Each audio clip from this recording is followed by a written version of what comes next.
start bringing out tennis balls, and they'd see a dog in the water. They'd throw tennis balls out there in front of the dog, and get the real dog. The dog doesn't know the difference between a yellow ball and a white ball, and so that's where it stands right now.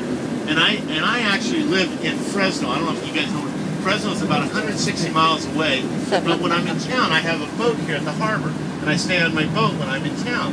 And I have little kids that are 14 and 16, and so when I'm in town, there's a ball game going on, I tell them, get in the little boat, my little dinghy, and go over to the ballpark and try to catch a ball, college funds, you know?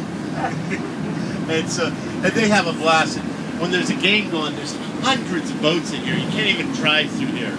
Yeah, it's just packs up, and there'll be like 50 boats in there just anchored in real tight, and I'll drive this thing right through all of them. They all get a little nervous because this thing's made out of steel, and you know, and then we don't want to run into anything.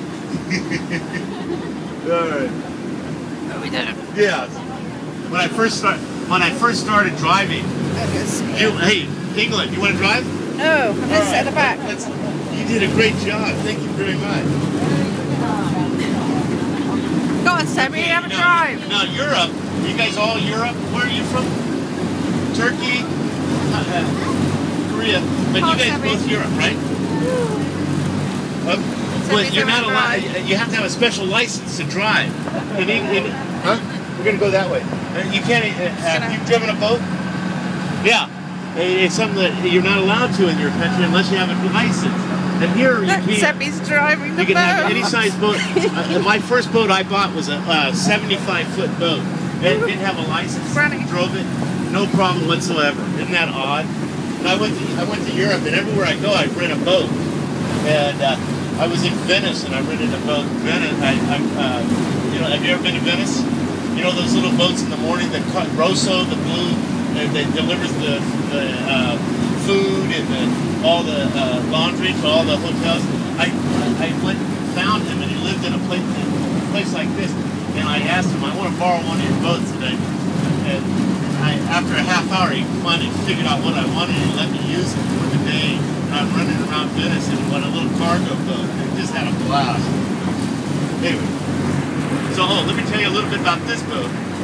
This is called a duck. It's called it's a military acronym. It's DUKW.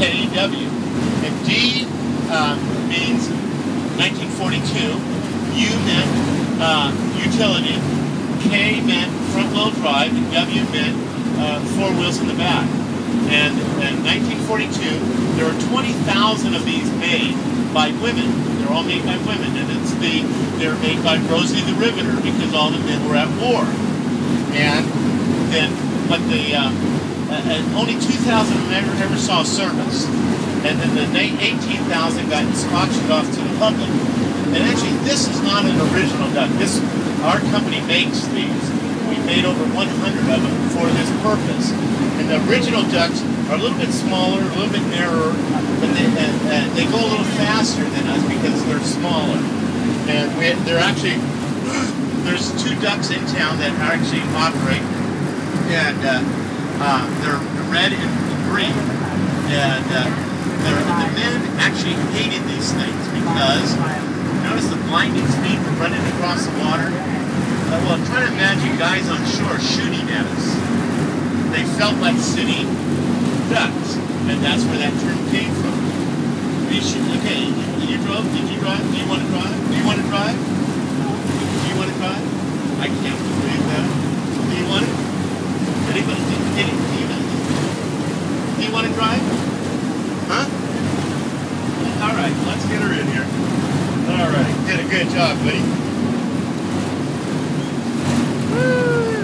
Sammy! Now hold. You got a camera?